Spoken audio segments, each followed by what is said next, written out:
something happened at Silverstone that every team on the grid should be paying attention to. Mercedes rolled out their brand new W17, put both drivers in the car, and proceeded to complete nearly the maximum allowed mileage on their very first day of running. That is not normal. That is a statement. George Russell was first to sample the new machinery, followed by Kimi Antonelli. Together they accumulated 67 laps around the Silverstone International Circuit, totaling just shy of 200 kilometers. For context, that is the absolute limit teams can cover during a promotional filming day. Most teams do not even attempt to reach that number on their first outing with completely new cars. The contrast with other teams is striking. Audi managed roughly 50 kilometers during their shakedown. Racing Bulls took an ultra-conservative approach, completing just 15 kilometers in a demonstration event before returning for more running the next day. Cadillac did not maximize their allocation either. Mercedes walked in and immediately pushed to the boundary. Let me put a question to you. For 2 consecutive seasons, Mercedes has watched their customer team McLaren beat them with the same engine. That is embarrassing for a works operation. Does the W17 change that story? Or is McLaren about to make it 3 years in a row? Andrew Shovlin, who oversees trackside engineering for Mercedes, described the day as sensible. That word choice is interesting. Not spectacular, not groundbreaking, just sensible. The focus, he explained, was on making sure everything worked safely and reliably. Getting through the full mileage with both drivers experiencing the car was, in his words, testament to the effort from everyone at Brackley and Brixworth. Context matters here. Rumors have circulated for months that Mercedes' preparation for the new regulations has been going exceptionally well. Then came the compression ratio controversy. Rival manufacturers complained that Mercedes had found a clever interpretation of the rules that could deliver a significant power advantage. Some estimates suggest the benefit could be worth several tenths per lap from the engine alone. The FIA convened a meeting with all engine suppliers just hours before the W17 took to the track. No immediate changes to the regulations were announced. The governing body indicated that discussions about how compression ratios should be measured would continue. Mercedes, apparently unconcerned, simply went about their business. Alpine provided an interesting comparison point. The French team, now running Mercedes power for the first time in their history, completed their own shakedown at Silverstone the previous day. They managed around 140 kilometers before deteriorating light and weather forced them to stop. A solid effort, but noticeably less than what the factory team achieved 24 hours later. Looking at footage from both cars reveals obvious differences in how they have packaged the power unit. Mercedes, with years of development time and complete control over the project, has produced something more refined than what their new customer could manage at this early stage. That gap should narrow over time, but right now it is visible. The W17 makes a visual impression.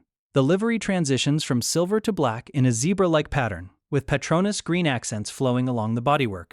Beyond aesthetics, the car represents a fundamental shift in how Formula One machines are built. Active aerodynamics adjust the wings during each lap. Power splits roughly equally between electric motors and the internal combustion engine.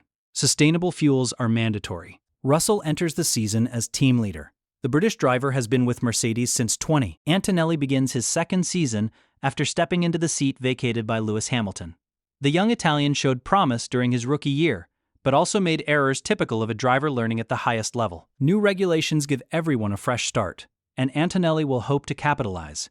Testing continues with a private session in Barcelona, where teams can run for 3 days within a 5-day window. 2 additional tests in Bahrain follow during February, both open to media and spectators. The FIA has provided extra testing time this year given the magnitude of the regulation changes. Mercedes arrives as the bookmakers' favorite, a remarkable turnaround from their struggles during the ground effect era. From 22 through 2025, the team that dominated the previous regulation cycle could not find its footing.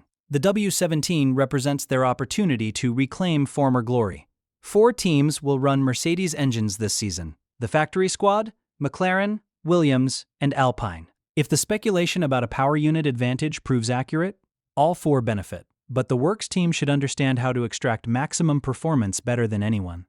The compression ratio situation continues to simmer. Mercedes reportedly designed their engine so that internal components expand when hot, effectively increasing the compression ratio beyond what static measurements would indicate. Rivals claim this provides an unfair advantage. The FIA has not banned the approach, and Mercedes maintains they were transparent from the beginning. Red Bull has developed their own power unit through their partnership with Ford, ending years of Honda supply. Reports suggest they have attempted something similar to Mercedes' approach, though perhaps with less success. Their junior team's cautious shakedown might reflect the newness of that engine program. Silverstone was the logical choice for this debut. Mercedes' chassis facility in Brackley and engine department in Brixworth both sit within easy distance of the circuit. The team knows this track intimately from years of filming days and testing sessions. Fans who have waited years for Mercedes to return to competitiveness finally have something tangible to get excited about. The shakedown revealed that the car works, the engine runs, both drivers are comfortable, and systems operate as intended. These are the basics, but getting the basics right on day one matters when everything about the machinery is new. Performance remains unknown. Testing will provide clues, but teams hide their true pace until racing begins. The real answers come only when the lights go out in Melbourne. Mercedes has started exactly as they would have wanted. Maximum effort, maximum mileage, minimum drama. The W17 exists, and it functions. Now comes the harder part. The customer-team dynamic adds intrigue to the season ahead. McLaren proved that having Mercedes power does not mean Mercedes automatically wins.